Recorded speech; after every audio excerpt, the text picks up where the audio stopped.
On passe à la thématique jeunesse avec le bal d'abord et ensuite on finira par Adeline Billon, Rhône-Alpes, Entreprendre pour apprendre Rhône-Alpes.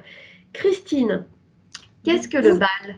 Qu'est-ce que le Oui, bal et qu'est-ce que vous avez fait pendant la... oui, bonjour à tous. Merci infiniment de cette prise de parole. Merci au président de la Fondation G2R, à toi Delphine et à Donata. Donc effectivement, je voulais vous parler du BAL, qui est une association loi 1901. Nous sommes situés à Paris, nous sommes donc un lieu indépendant, nous organisons des expositions, nous produisons des œuvres, nous réalisons des ouvrages d'artistes, nous réalisons également des débats, des conférences et des actions pédagogiques qui concernent la photographie, le cinéma, la vidéo. Ce qui nous intéresse au BAL, c'est en quoi les images nous permettent de mieux comprendre notre contemporanéité.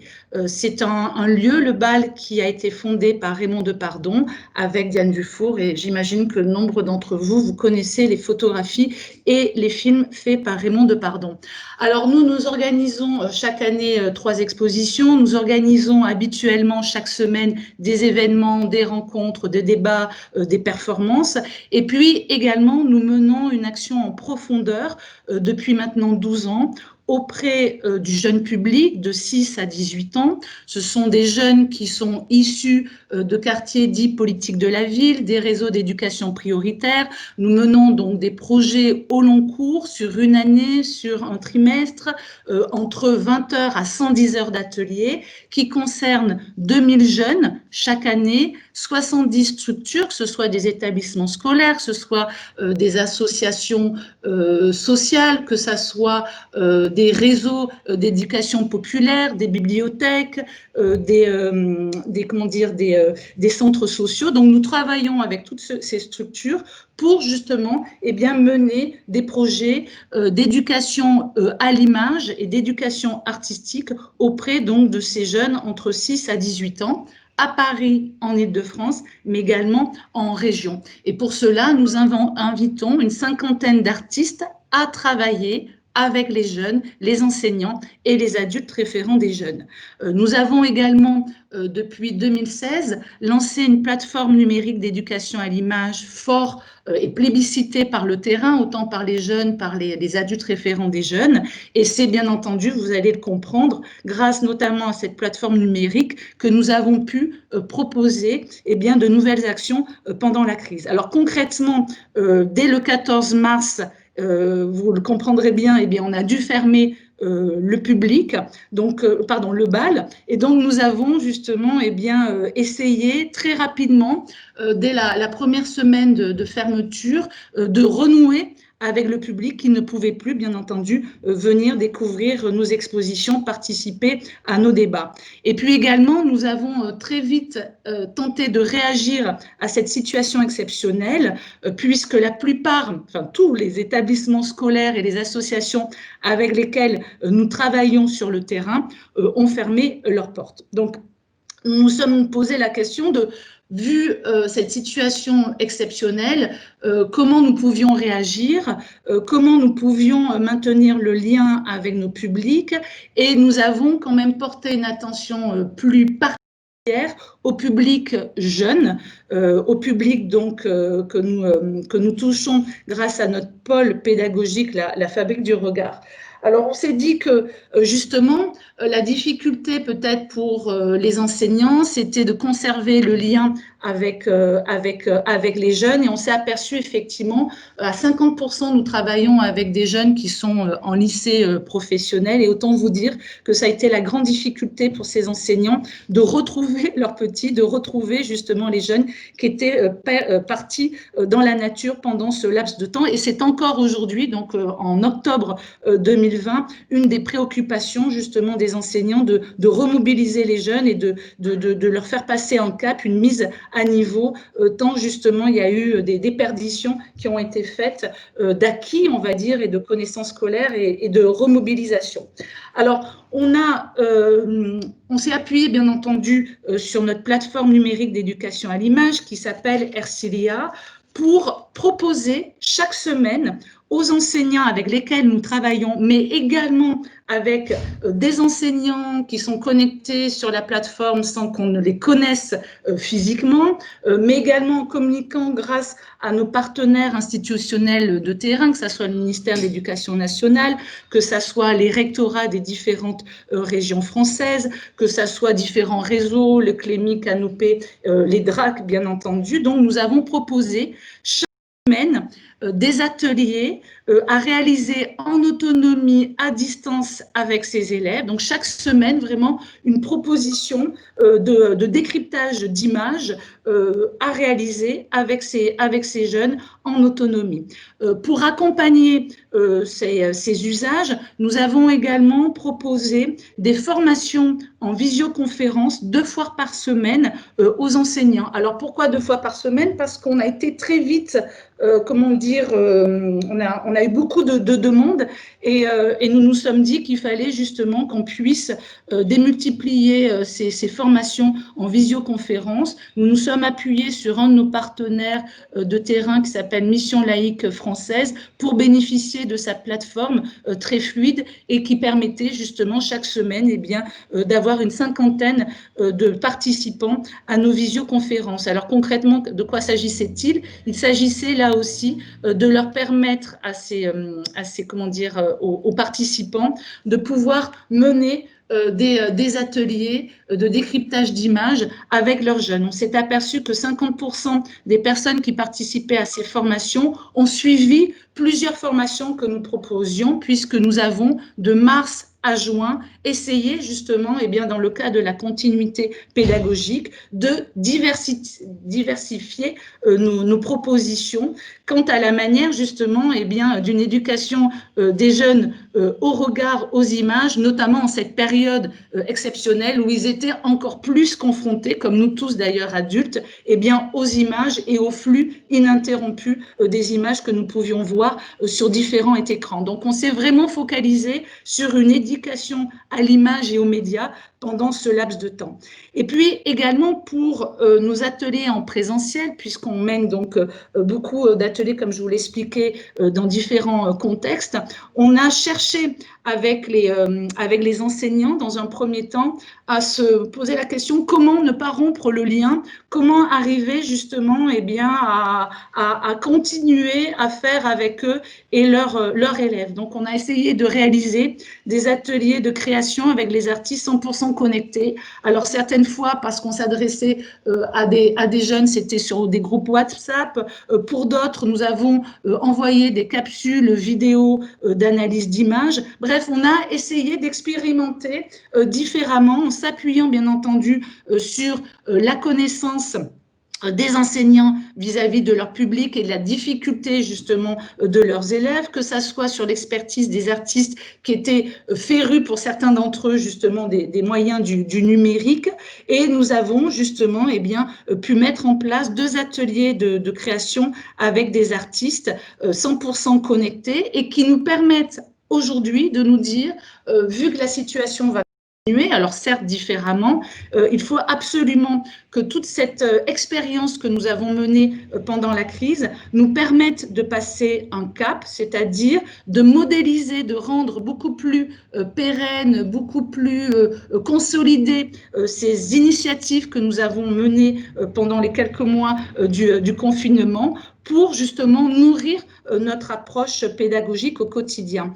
Alors d'autre part, je voulais préciser que toute cette expérimentation nous a permis également de nous dire, certes, nous nous adressons dans le cœur de cible qui était vraiment nécessaire pour que l'école continue malgré tout à distance pendant le confinement. Nous nous sommes dit que si nous nous adressions aux enseignants, il fallait aussi qu'on s'adresse aux parents qui, à la maison, étaient avec leurs enfants. Et donc, nous avons créé une newsletter qui s'adressait dans un premier temps au public du bal. Cette newsletter s'appelait le bal from home, et cette newsletter n'était pas du tout une newsletter institutionnelle essayant de revenir sur les différentes actualités du bal. Bien au contraire, nous avons cherché à personnaliser, à essayer justement de montrer que le bal, c'était des subjectivités différentes qui pouvaient justement permettre peut-être pendant cette période de crise de passer cette période un peu différemment par une réflexion sur les images, par une réflexion justement sur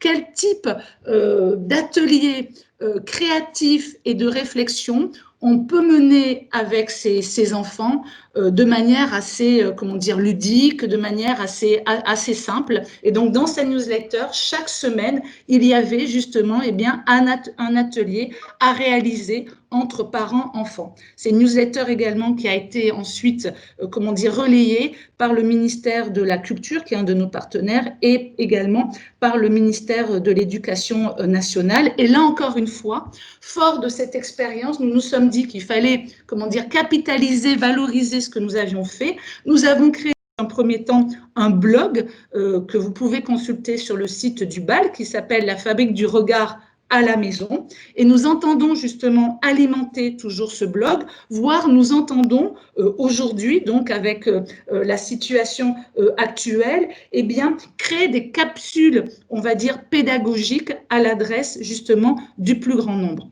Alors, bien entendu, cette effervescence qui nous a animés pendant le confinement, après, lors du déconfinement et encore aujourd'hui, nous la menons avec beaucoup de fragilité. Ça a été rappelé au cours de ce matin, à la fois une fragilité parce que le bal a pu tenir grâce à l'activité partielle de l'ensemble des équipes, grâce réduit les coûts de nos expositions puisque nous avons reporté notre programme d'exposition à partir de septembre et en décalant en fait toute notre programmation, en réduisant également les conférences et les débats que nous pouvons faire. Et donc, bien entendu, on est nous aussi dans une difficulté budgétaire importante. Grâce à l'apport de la Fondation AGDSR, nous avons pu passer le cap du confinement et je les en remercie grandement. Et effectivement, les difficultés, je pense, pour beaucoup d'associations, outre d'avoir passé le cap, on va dire 19-20, ça va être justement dans les mois à venir. Voilà, donc en fait, vous dire en tout cas que nous avons essayé de rebondir, d'essayer d'être inventifs, d'essayer d'innover malgré les contraintes pendant cette crise. Et nous sommes bien entendu très attentifs et très mesurés dans la manière dont on va pouvoir justement développer ces actions-là sur la durée, parce qu'on oublie souvent de dire que des actions dématérialisées, des actions qui font appel au numérique, eh bien, c'est des coûts supplémentaires qui peuvent être assez, comment dire, élevés. Voilà peut-être que je... Voilà, que vous Merci dire. beaucoup, Christine. C'était très clair. J'insiste sur un point, qu'il s'agisse du BAL ou d'Entreprendre pour apprendre et d'une manière générale des associations que la Fondation a financées et qui interviennent dans le champ de l'éducation. Toutes vos actions reposent aussi sur l'engagement des enseignants dans les écoles et qui sont vraiment des complètement coopérateurs des actions que vous conduisez et qui ont été, vous le savez tous, très, très, très impactés par la crise sanitaire. Et donc, les deux initiatives, c'est important que tout le monde ait ça en tête. Alors, Adeline, pour finir, Entreprendre pour apprendre, rapidement, qu'est-ce que vous faites? Là, c'est Auvergne-Rhône-Alpes. La Fondation soutient aussi Entreprendre pour apprendre Hauts-de-France et on est partenaire d'EPA Hauts-de-France depuis la création d'EPA Hauts-de-France. Amphithéa, l'association des assurés, a décidé il y a maintenant plusieurs années d'avoir un partenariat national avec Entreprendre pour apprendre. On est donc très proche de votre mouvement. On ne va pas aborder tous les sujets que nous avons en commun. Nous nous concentrons sur la manière dont vous avez géré la crise en Rhône-Alpes. Bonjour Delphine, bonjour à tous. Merci de me permettre d'être là aujourd'hui avec vous tous. Et c'est un plaisir d'entendre les témoignages de tout le monde.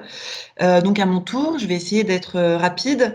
Entreprendre pour apprendre, donc c'est une association. Donc moi je représente Auvergne-Rhône-Alpes, mais comme le disait Delphine, on appartient à un réseau national.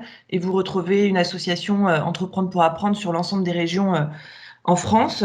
On est né de l'idée simple et ambitieuse qu'il était essentiel pour tous de réunir l'école et l'entreprise. On souhaite faire bouger les lignes et vraiment faire prendre conscience à la nouvelle génération de tout son potentiel. Donc pour ça, notre ambition, c'est de rassembler des jeunes, des professionnels du monde de l'entreprise, donc des dirigeants, des collaborateurs, des entrepreneurs et des enseignants qui sont des encadrants pédagogiques autour de projets de mini-entreprise, qui est en fait un programme pédagogique qui permet aux jeunes d'être acteurs de leur apprentissage. Donc notre association, elle est agréée par le ministère de l'Éducation nationale et de la jeunesse, qui reconnaît notre activité comme activité complémentaire de l'école. Donc nous, ce qu'on souhaite avant tout, c'est de faire bouger les lignes, d'accompagner les enseignants à ne plus être des transmetteurs de savoir, mais être aussi des managers de projets, leur apprendre aussi à travailler main dans la main avec des personnes de l'entreprise, des professionnels du monde de l'entreprise, et surtout de permettre aux jeunes d'être acteurs de leur projet. Donc la mini-entreprise, c'est un programme pédagogique qui existe depuis très longtemps, qu'on décline en plusieurs parcours pour répondre à des objectifs pédagogiques qui peuvent être différents. Mais notre parcours phare, et qui vous parlera à tous, c'est qu'en fait, on permet aux jeunes de créer une mini-entreprise pendant une année scolaire. Donc, c'est un groupe de jeunes qui passent de la phase d'idéation. Donc, ensemble, ils choisissent l'idée de l'entreprise qu'ils ont envie de créer et ils vont jusqu'à la phase de commercialisation. Donc, on permet à un groupe de jeunes d'être comme s'ils étaient vraiment des professionnels. Ils s'organisent en équipe. Donc, on a un dirigeant général de l'entreprise et ensuite, ils se répartissent l'ensemble des missions. Donc nous, chez Entreprendre pour apprendre, ce qu'on souhaite avant tout, c'est de permettre aux jeunes d'être dans une orientation active, de leur permettre de persévérer au niveau de leurs études, de développer leurs soft skills. Donc on ne cherche pas tous à en faire des entrepreneurs en termes de chefs d'entreprise, mais en tout cas des entrepreneurs de leur vie. Donc, dans le cadre des programmes pédagogiques qu'on met en place, on organise beaucoup d'événements parce que nous, le lien entre les jeunes, les mentors et les enseignants, c'est primordial. Donc, on organise beaucoup d'événements sur les territoires. Et donc, pour faire une petite transition assez rapide sur comment on a vécu le début du confinement, au niveau de l'équipe, du coup, pour Entreprendre pour apprendre, pour nous, le 16 mars a sonné vraiment comme on va annuler tout ce qu'on avait prévu jusqu'à la fin juin. Donc, c'était à peu près 30 événements qui étaient prévus sur la région Auvergne-Rhône-Alpes, ce qu'on appelle, nous, des mini-labs qui se font dans des tiers-lieux ou dans des entreprises qui nous accueillent. Et on accueille toutes nos mini-entreprises pour les faire travailler sur leur pitch, puisqu'ils sont en fin de projet. Et puis, ça a été l'annulation de nos 3 salons de mini-entreprises, puisqu'on organise des salons de mini-entreprises à Clermont-Ferrand, à Lyon et à Grenoble, des événements qui rassemblent entre 800 et 1300 personnes. Donc là, il y avait vraiment 0 doute sur l'annulation. Donc ça nous a occupé, j'ai envie de dire, la première semaine, accuser le coup, défaire tout ce qui avait été construit. Les fragilités ont été aussi auprès des jeunes, parce que tous nos mini-entrepreneurs, finalement, ont été confrontés à la crise sanitaire comme toutes les entreprises en fait de nos territoires. Alors on est bien d'accord, l'enjeu n'était pas le même au niveau économique, mais quand même, ils se sont dit mais comment je vais finaliser la production de mon bien, comment je vais commercialiser mon bien, comment je vais animer mon équipe, parce qu'en général ils sont 15, quelle nouvelle organisation je vais mettre en place, quel outil je vais utiliser, est-ce que vraiment je vais pouvoir continuer mon projet. Et puis pour les enseignants, l'association Le Bal en parlait, ça a été hyper compliqué. Déjà, au-delà de la mini-entreprise, ça a été compliqué pour eux de se mettre à tous ces outils digitaux et d'assurer leurs cours à distance, d'être en lien avec leurs jeunes. Et donc le projet mini-entreprise était finalement aussi un projet en plus pour eux à gérer. Donc voilà, les fragilités ont donc été multiples. Alors nous, comment on a voulu réagir par rapport à tout ça? Donc une fois qu'on avait tout annulé, qu'on avait accusé le coup, on s'est dit bon, finalement la priorité et qui a été la priorité des enseignants, et vous en avez tous entendu parler, c'est d'assurer la continuité pédagogique des projets de mini-entreprise. On avait un enjeu fort par rapport à ça, c'était permettre vraiment à un maximum de jeunes de continuer de s'impliquer, de rebondir et de tester des nouveaux outils. Donc pour ça, on a créé en un rien de temps un kit pédagogique avec tous les outils qu'ils pouvaient utiliser pour travailler à distance. Donc des outils de visio, de messagerie, de gestion de projet et des tutos pour leur faciliter vraiment la prise en main. Et après, ensuite, des outils plutôt pédagogiques vraiment liés au projet sur comment je me réorganise aujourd'hui, quels sont mes nouveaux axes de travail à mettre en place. Ensuite, on a appelé l'ensemble des enseignants, des mentors, pour voir où ils en étaient, et on a cartographié nos projets, à savoir ceux qui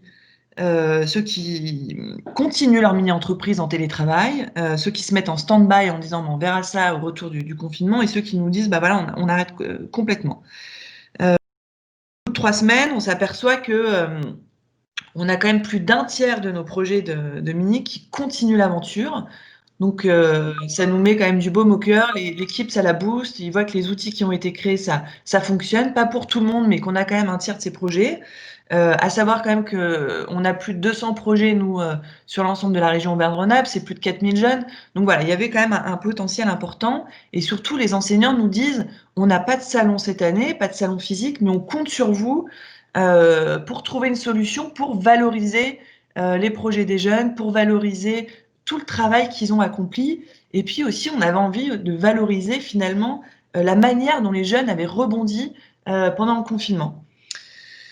Donc là, on se passe des coups de fil, on se fait des visios, enfin voilà, avec tous les moyens du bord, on se réunit en bureau, etc. Et très rapidement, avec tous les échanges qu'on a pu avoir avec nos partenaires hein, qui sont proches des salons, avec certains enseignants, avec les membres de l'équipe, le 16 avril, on se décide et on dit on crée un site internet et spécial mini-entreprise, spécial rebond. Donc ça s'inscrit dans le cadre du Festival Rebond, qui vient remplacer le Salon des mini-entreprises. Et on va permettre à tous nos jeunes de mettre une vidéo d'1 minute 30 de leur mini-entreprise.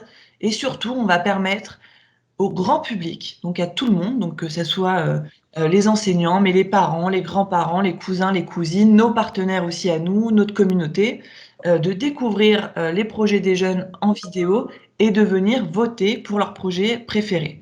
Ce qui nous permettait de désigner la meilleure mini-entreprise avec le coup de cœur du grand public. Donc ça a été en fait une réussite parce que nos mini-entreprises ont joué le jeu. En 3 semaines, on leur a demandé de faire une vidéo, sachant qu'ils étaient tous confinés, ils l'ont fait. Donc on leur avait apporté des tutos, etc. Mais ils l'ont fait. Et nous, on a quand même réussi à créer ce fameux site internet. C'était un pari, on a avancé vraiment au jour le jour, sans se poser finalement de grands objectifs, si ce n'est on veut valoriser les jeunes. Et en fait, on a, si je puis me permettre l'expression, on a cartonné, mais au-delà de nos espérances, puisqu'on a récolté plus de 18 000 votes. Ça veut dire plus de 20 000 personnes qui sont venues voter sur ce site internet. Et ça a été grâce à la mobilisation des jeunes, mobilisation de leur réseau sur leur projet, et puis aussi mobilisation de notre communauté. Donc pour nous, ça a été nouveau à plein d'endroits différents. Nouveau parce qu'on était sur du 100% digital alors qu'avant on l'avait jamais fait de cette manière-là. Et nouveau parce qu'aussi on a pu être en lien avec le grand public, ce qu'on n'arrivait jamais à faire quand on était sur notre format physique présentiel.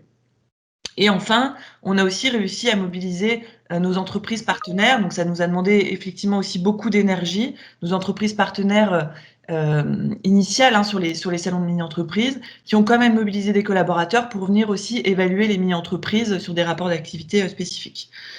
Donc voilà, une belle réussite qui nous a demandé un effort effectivement incroyable, mais c'était une période quand même assez grisante et finalement qui a fait passer aussi pour l'équipe cette période de confinement plutôt bien, puisqu'on l'a fini quand même dans la